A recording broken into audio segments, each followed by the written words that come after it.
मुल्क में कोरोना से अमवात में कमी। 24 घंटों के दौरान 39 अफराद वायरस के बाइस इंतकाल कर गए। मजीद 1780 लोगों को कोरोना हो गया। एक्टिव केसेस 18,055 है। पेशावर के मुख्तलिफ इलाकों में माइक्रो और स्मार्ट लॉकडाउन आज शाम से लगाया जाएगा।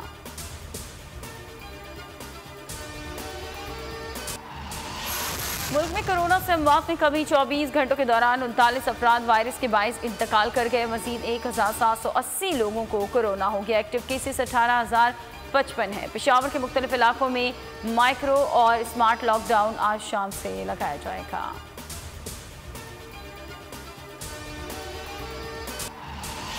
मुल्क में कोरोना से अमवात में कमी। 24 घंटों के दौरान 39 अफराद वायरस के बाइस इंतकाल कर गए। मजीद 1780 लोगों को कोरोना हो गया। एक्टिव केसेस 18,055 है। पेशावर के मुख्तलिफ इलाकों में माइक्रो और स्मार्ट लॉकडाउन आज शाम से लगाया जाएगा।